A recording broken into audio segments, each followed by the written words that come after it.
Being a priest is a major endeavor that represents a lifelong dedication to God and His teachings. But just as a man was about to take his vows and enter the priesthood, something unexpected happened in a peaceful village surrounded by undulating green hills.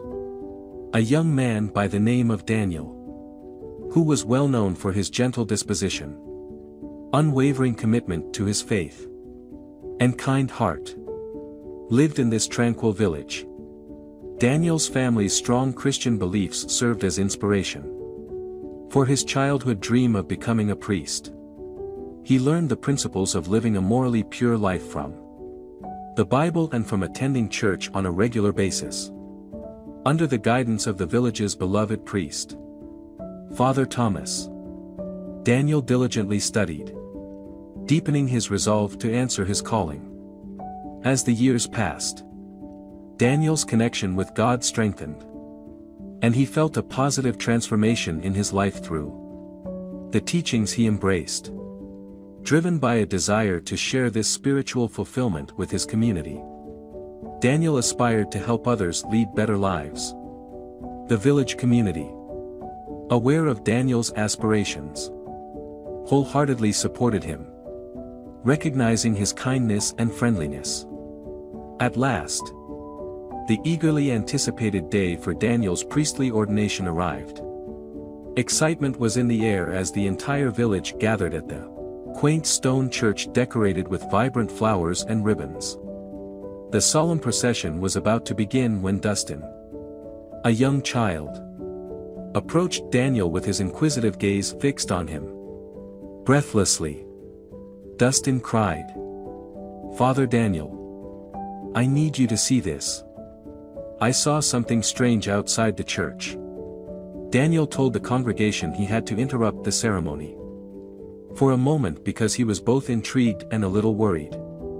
He trailed Dustin out of the church and into the warm sunlight, leaving the confused bystanders in their wake. Daniel observed as the young boy pointed in the direction of a nearby grove filled with ancient oak trees. Filled with both curiosity and urgency, Daniel inquired, "What is it, Dustin?" The boy hesitated briefly before explaining.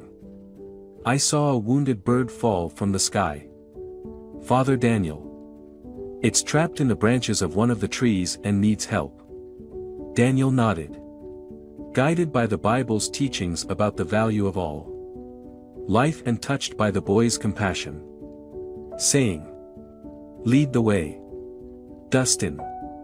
Together, their steps were swift and determined as they hurried towards the grove. When Daniel finally arrived at the towering oak tree, he saw a stunning yellow bird stuck among the branches with a broken wing. Its beautiful chirping expressed fear as well as a desire for independence. Daniel made his way up the tree without hesitation, his powerful hands making their way through the tangled branches. When he got to the trapped bird, he held it tenderly and started to descend.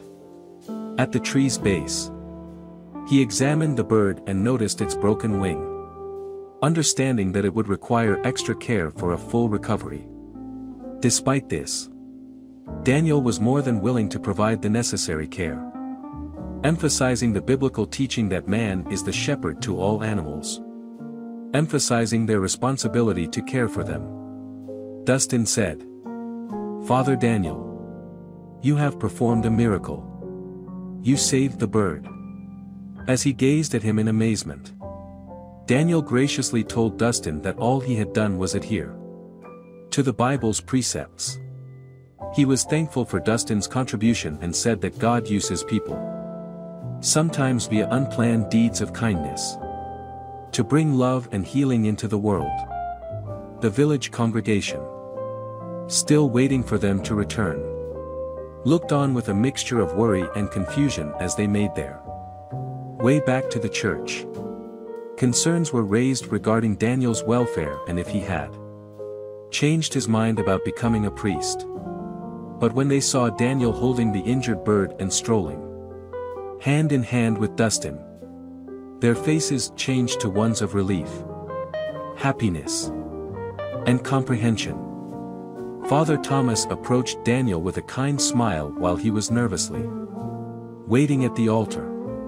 He asked, "My son, we were worried about you.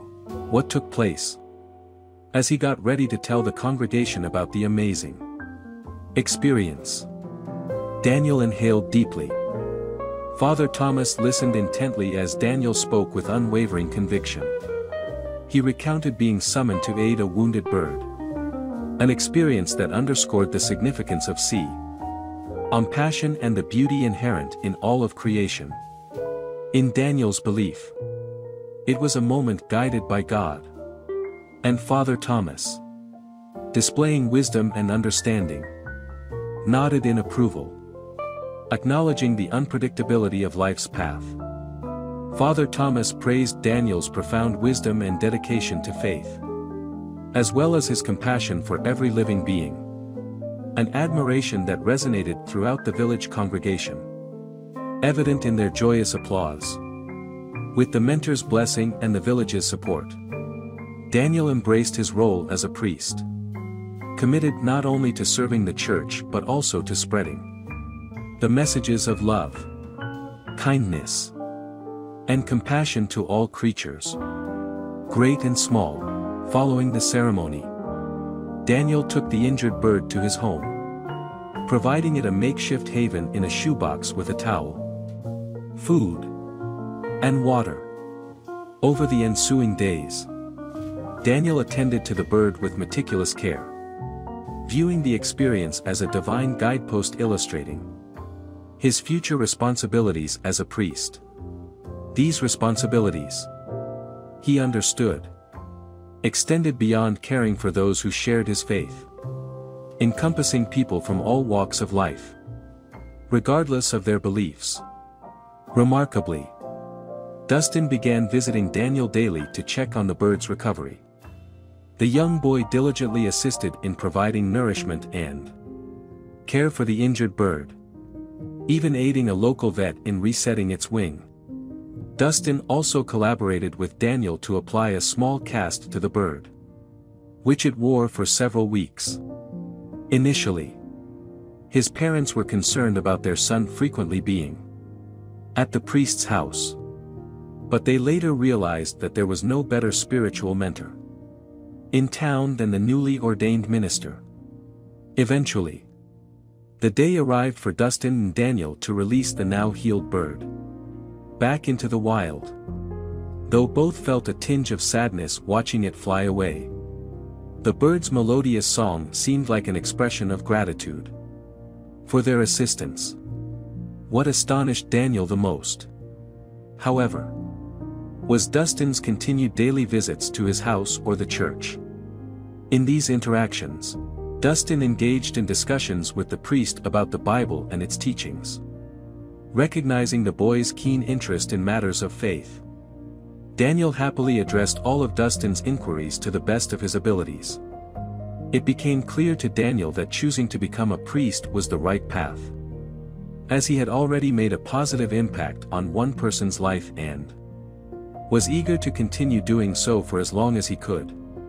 Reflecting on this remarkable story, one might ponder whether they, too, would interrupt a significant ceremony to rescue an injured bird. What lessons, one might wonder, did young Dustin learn from that day with the aspiring priest? Different people may have different answers. Now let's continue another story. A strange thing was happening, though, when a woman stormed in during the middle of the Mass, screaming that the priest had abused her and she had proof. Back in 1980, the Mass started on a bright Sunday morning in the stunning church of San Juan Bautista. Seated in the pews, the faithful were lost in thought and prayer. There was a sacred stillness in the air, but it would be eclipsed in an instant by a searing shriek. With a distressed look of agony on her face, the oak door swung wide open and a woman burst in. Her eyes conveyed the inner turmoil she was experiencing as she spoke words that everyone in attendance would hear. She broke the respectful silence with a trembling voice. "The priest abused me."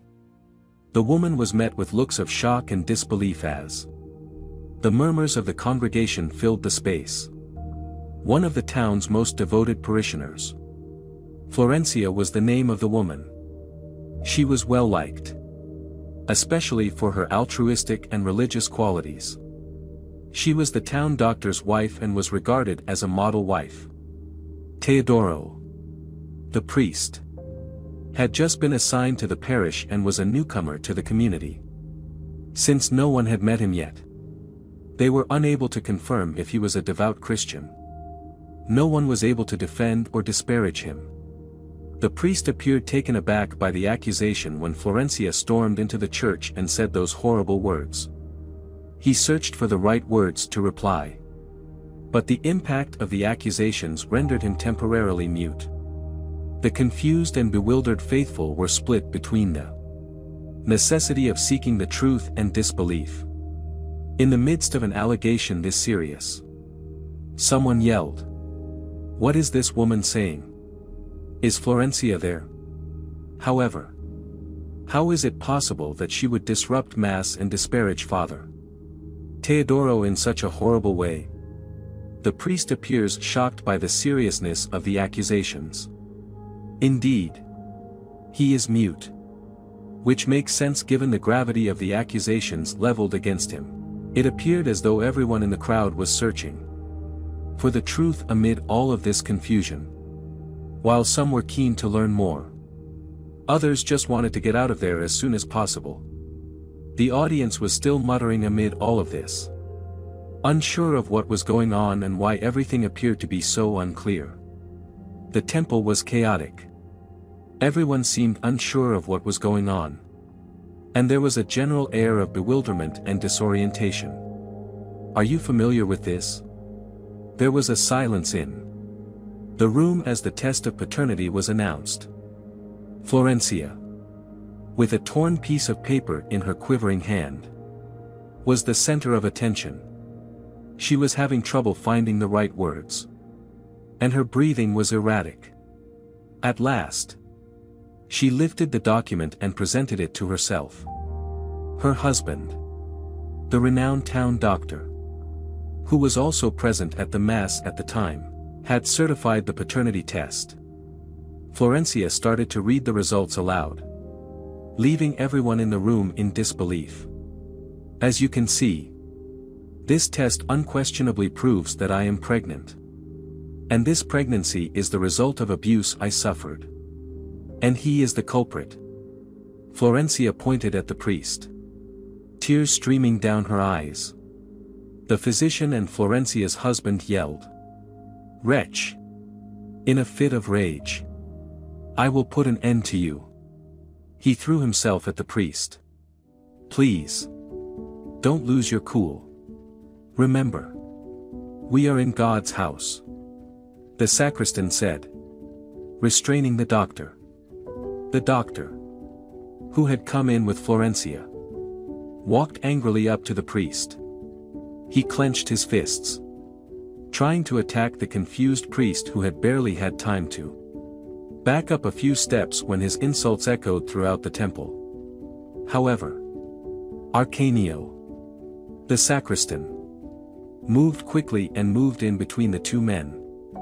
A murmur of voices filled the entire temple.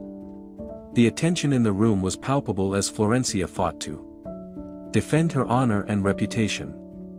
She was determined to prove that the priest was not the honorable and trustworthy saint everyone believed. The priest stood on the altar in the middle of the confusion, pleading with everyone to keep their cool. He appeared perplexed and confused by the circumstances as well. With a firm voice, the religious leader begged people to listen to him.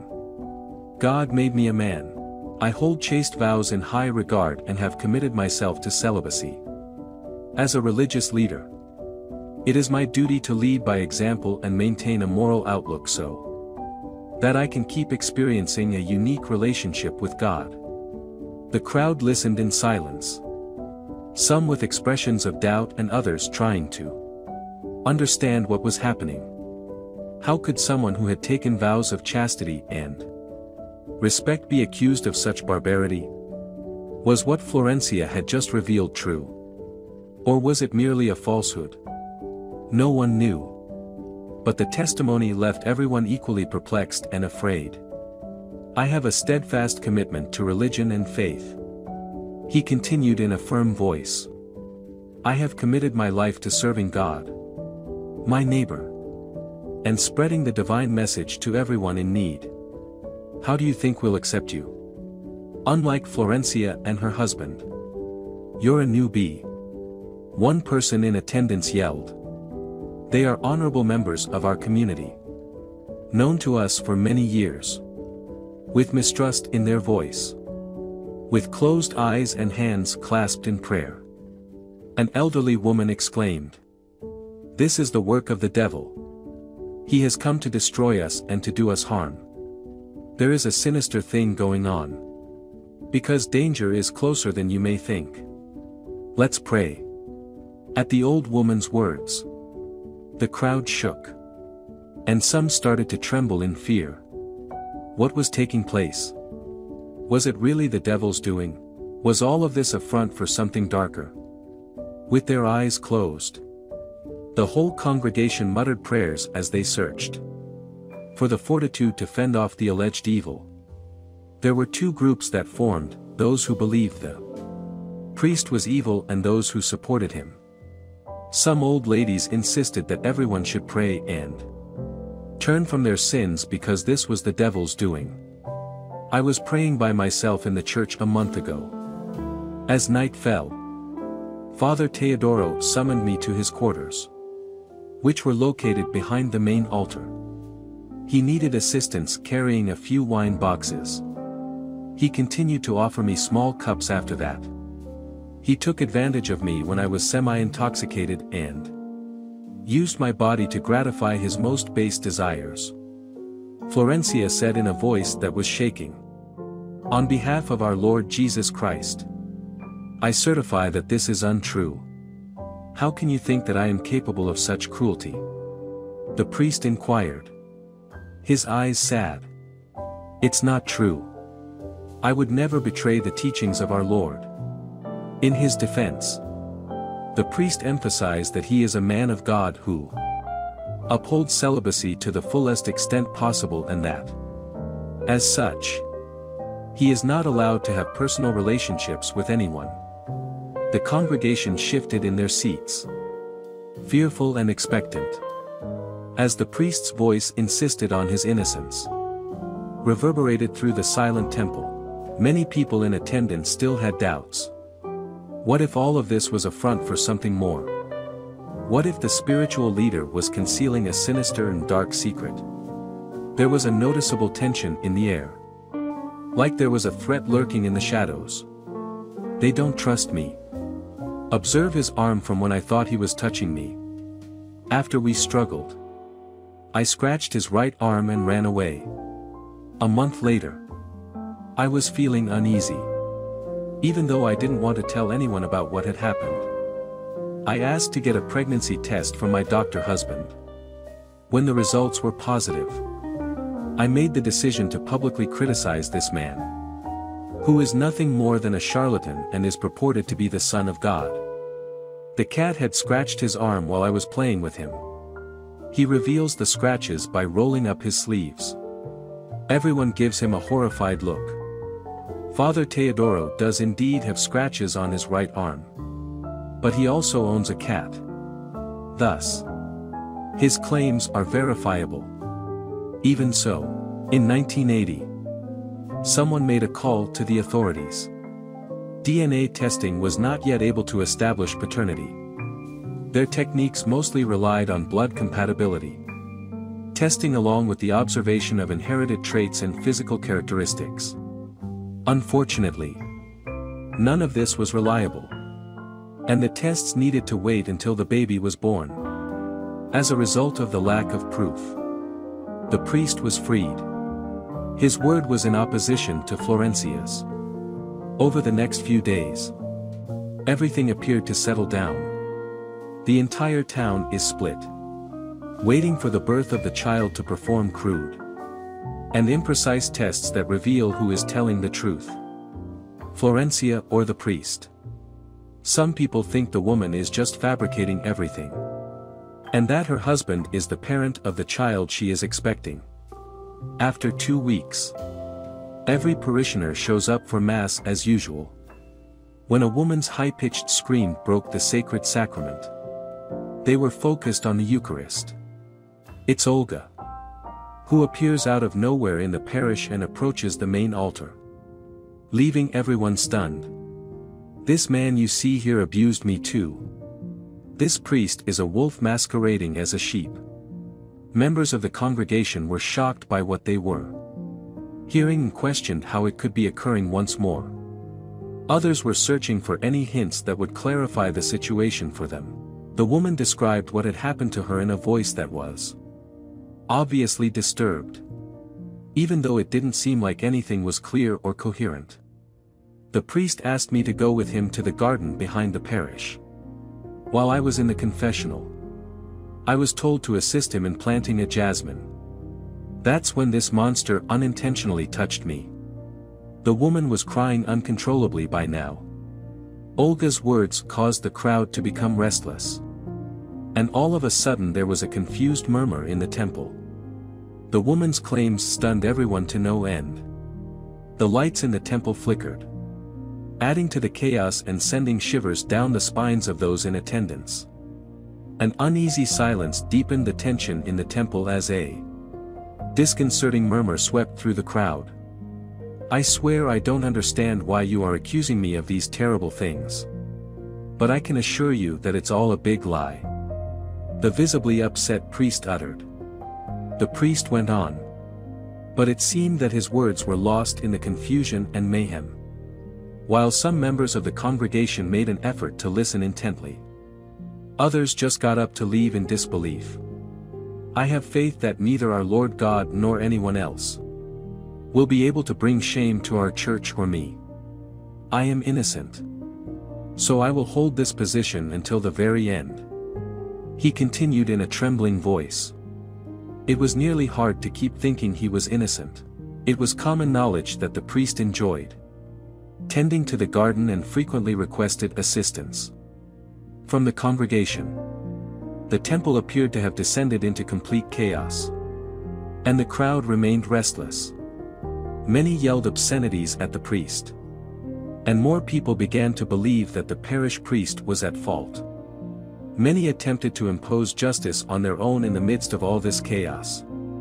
It appeared as though the truth was further away than before, and confusion would rule the temple for some time to come.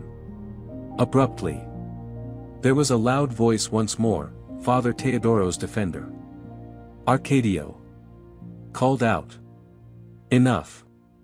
he shouted loudly and firmly. "Arcadio the sacristan. The priest is a good and just man. He doesn't deserve these ruthless attacks. I am sure this is some misunderstanding. There must be an error. In the brief time he has lived in our community, he has devoted his life to the church and consistently served as an example of honesty and integrity. We cannot allow everything he has accomplished to be undermined by these accusations." Arcadio's words caused a stir in the crowd, with some nodding in agreement and others muttering in disagreement.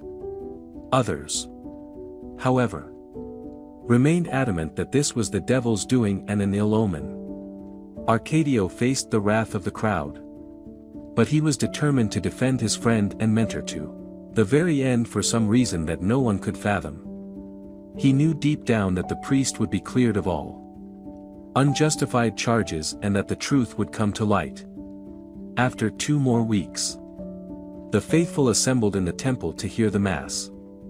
As was customary, Father Teodoro was preaching during the Mass when a loud voice from across the congregation sounded like a hammer. It was Mercedes, another neighbor from the neighborhood. With a trembling voice, the woman stood in front of everyone and declared, "I have come here to expose this perverted priest. She claimed that she used the parish restroom following the Mass that day. She was suddenly overcome with terror when she sensed that someone was spying on her. She opened the door and saw the face of Father Teodoro, who had been observing her. There was a lot of agitation. So some churchgoers tried to quiet others by pleading with them to be quiet and show respect for the hallowed space they were in. But the mob remained enraged as their remarks appeared to be ignored. Everything could set off a violent outburst from the crowd. And nerves were frayed.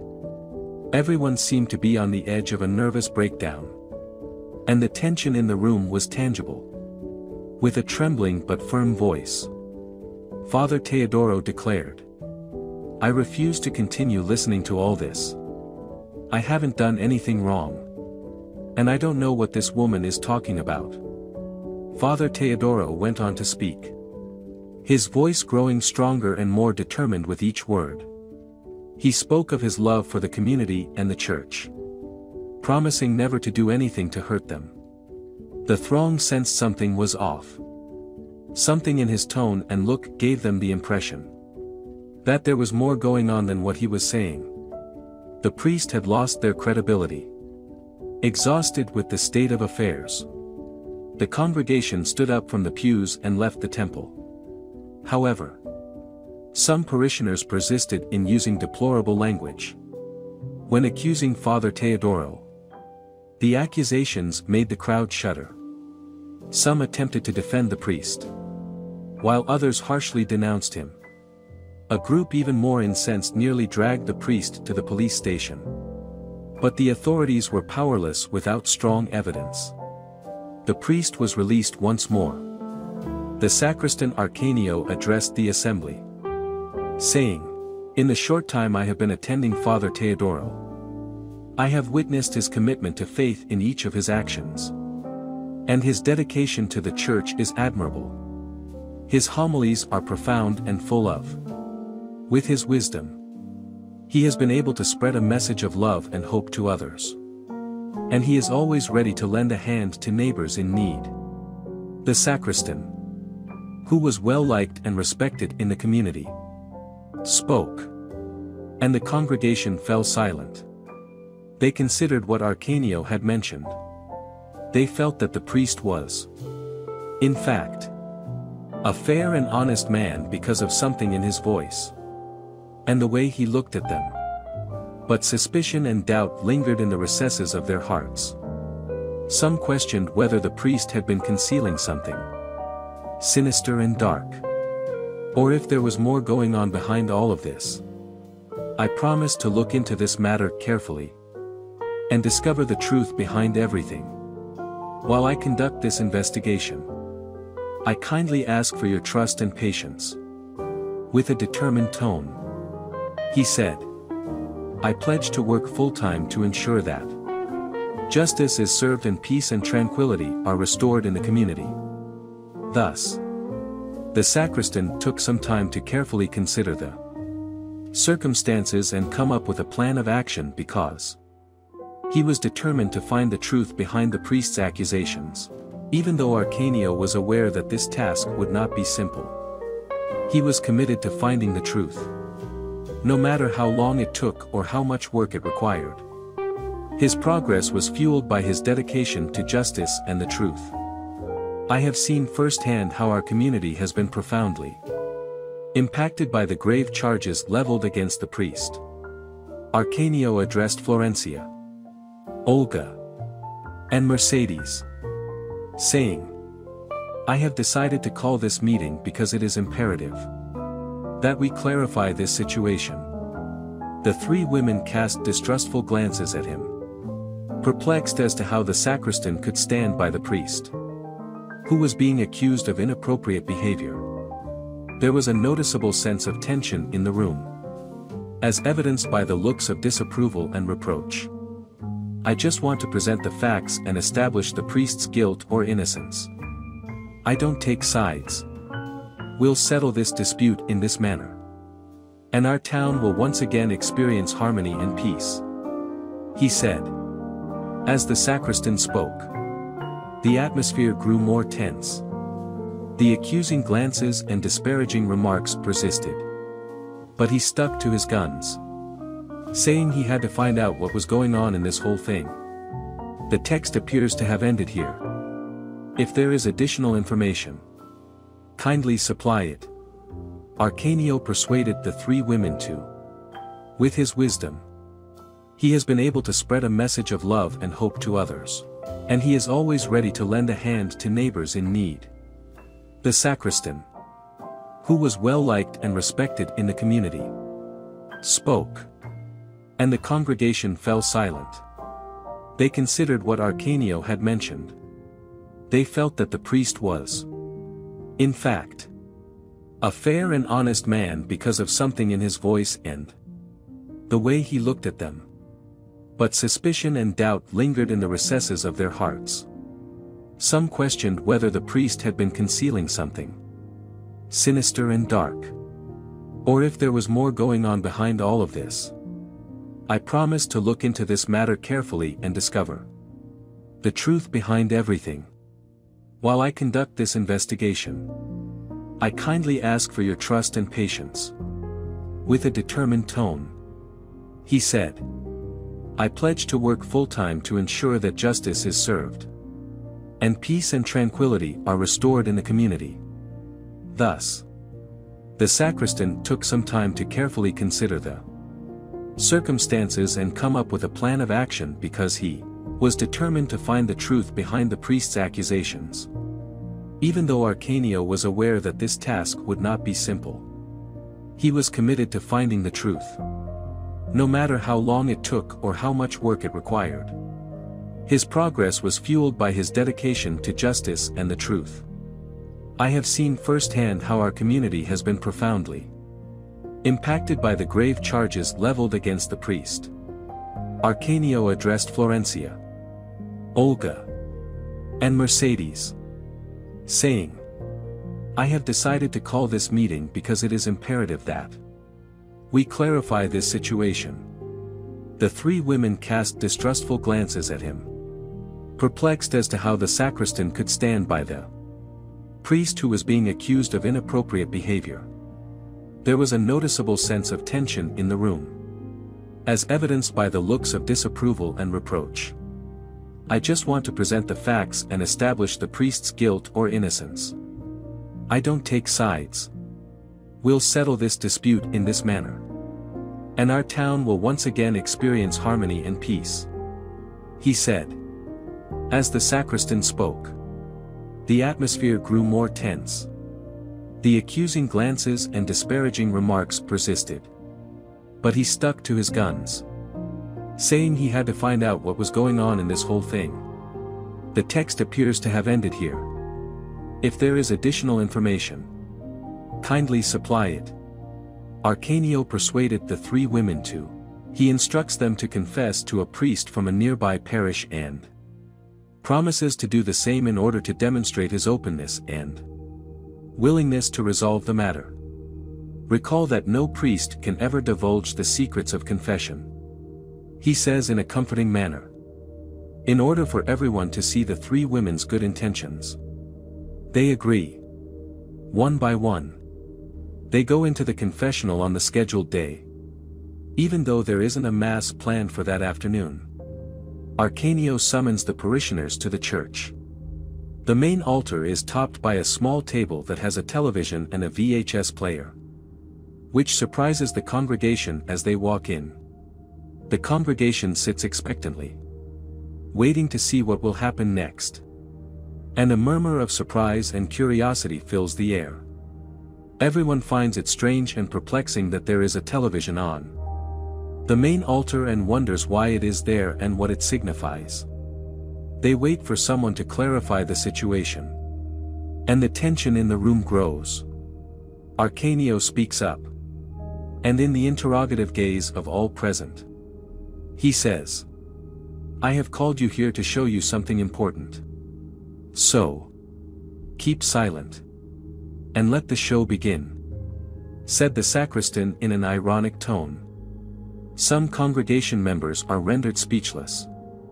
by the unexpected and perplexing situation. While others whisper to one another in an attempt to make sense of it all, people in attendance appear to be confused and disoriented. And this sense of confusion lasts the entire event. At last, the congregation is rendered speechless as the transmission concludes. It transpires that the sacristan had assumed the identity of the priest in order to hear the women's confessions. Not only that, but he had also used a camera from the 1980s to record them. Florencia said, "Oh, Father. I knew Teodoro before he became a priest. And I was always in love with him." On the recording while she was in the confessional. However, he ignored me all the time. I therefore attempted to touch the Father in a number of ways that evening in an attempt to woo him. I tried everything. But he refused. Indeed, I felt a great deal of anger. Florencia. Who does this little priest think he is to mock me? I told him that I would call him names and accuse him of harming me. Florencia laughed until the entire temple echoed. Determined to turn off the VHS player and the television. Arcanio, the sacristan, got up. He was staring into the crowd's eyes. By now everyone had seen that Father Teodoro was not the victim of false accusations. "Do you realize how unjust you have all been to Father Teodoro?" asked the priest. I told them in a reproachful tone to keep quiet while my friend, the inventor, was being attacked in that manner. Florencia fabricated the pregnancy test result that her husband performed for her. She also asked Olga and Mercedes, two of her friends, to accuse the father. The mystery that had been plaguing the community for weeks was finally solved. When the three women were found, they fled the church and were jeered by everyone. A few days later, they were the target of slander and defamation lawsuits. People started to realize their error and apologized to Father Teodoro after being the target of cruel accusations. "I never felt alone," the priest declared. "I always had faith that the truth would be revealed and that our Lord God would defend me since deep down, I knew I was innocent. I express my sincere gratitude to my sacristan," he declared, giving Arcanio a warm embrace. "He never lost faith in me." Both appear to be affected. Everyone has benefited from the experience, which has served to reinforce the value of justice and the truth, as well as the idea that faith and tenacity can conquer all challenges. Father Teodoro joins his congregation in celebrating his win. He is overjoyed and appreciative of all of their help. He feels more determined than ever to keep putting in endless hours in his pastoral work.